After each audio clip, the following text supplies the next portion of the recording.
सरकार प्रतिवर्ष बजट पेश करती है, लेकिन क्या आपने ब्लैक बजट का नाम सुना है? जी हां गाइस, जब सरकार का खर्च उसकी कमाई की तुलना में ज्यादा होता है तो सरकार को बजट में कटौती करनी पड़ती है।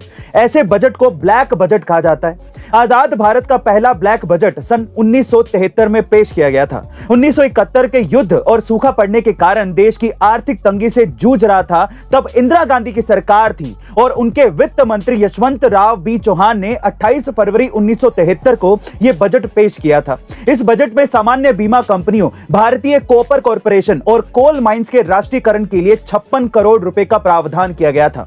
इसमें 550 करोड़ रुपए का घाटा दिखाया गया था। गाइस, कमेंट करके बताइएगा कि आपको क्या ये फैक्ट इससे पहले तक पता था, यानी कि ब्लैक बजट के बारे में पता था? ये जरूर बताइएगा। गाइस, हम सबने ये देखा था कि कैसे लोग नोटबंदी के टाइम पे अपने पैसे लेकर बैंकों के सामने लाइनें लगाकर खड़े रहते थे।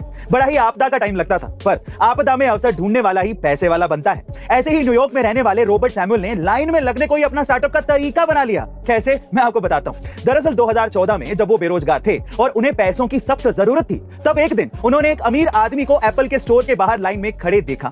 फिर रॉबर्ट ने उस आदमी से जाकर उनके लिए लाइन में लगने की बात कही और मजे की बात यह थी कि वो मान गया, क्योंकि आजकल टाइम किसके पास है। और इसके बदले रॉबर्ट को $350 मिले। जी हां गाइस, सिर्फ लाइन में लगने के 24,000 रुपए, जो कि उनकी जिंदगी की सबसे आसान कमाई थी। बस फिर क्या था, उन्होंने इसे अपने करियर के तौर पे शुरू कर दिया और अपने दोस्तों को भी नौकरी पर रख लिया। अब ये इनकी कंपनी ही बन गई है, जिसमें ये लोगों को लाइन में खड़े रहने की सर्विस देते हैं। गाइस, है ना ये अनोखा स्टार्टअप आइडिया? गाइस, हम सबने बीमारी और वायरस के नाम पर पिछले 2 सालों में काफी कुछ देख लिया है, लेकिन इस बार कुछ ऐसा ऑस्ट्रेलिया में हुआ कि वहां की सरकार को 60 लाख मधुमक्खियों को मारना पड़ा। जी हां गाइस, अब ठीक सुन रहे हैं। और साथ ही मधुमक्खी पालने वालों को लॉकडाउन में डालना पड़ा। दरअसल हाल ही में ऑस्ट्रेलिया में वेरोआ परजीवी काफी ज्यादा फैल रहे हैं, जो कि मधुमक्खियों पर ही रहते हैं और उन्हें धीरे धीरे खा जाते हैं, जिससे मधुमक्खियां जल्द ही मर जाती हैं।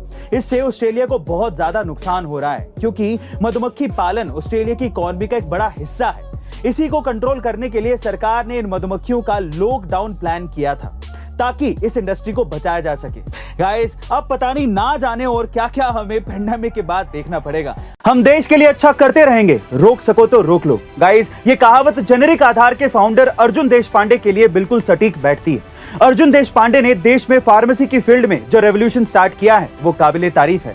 उनके इस अच्छे काम के लिए उन्हें रतन टाटा जी का भी साथ मिला। लेकिन गाइस, हाल ही में कुछ असामाजिक तत्वों ने उनके इस अच्छे काम को रोकने की कोशिश की और उन पर जानलेवा हमला किया। दरअसल अर्जुन अपनी जेनेरिक आधार की एक ब्रांच इनॉग्रेट करने के लिए आगरा से दिल्ली जा रहे थे। तभी वहां कुछ लोगों ने उनकी गाड़ी पर पत्थर और लोहे की रोड से हमला कर दिया, जिसमें उनके साथी बुरी तरीके से घायल हो गए। लेकिन जैसे तैसे वो अपनी गाड़ी को आगे टोल नाके पर लेकर पहुंच गए, जहां पुलिस और प्रशासन ने उनकी मदद की।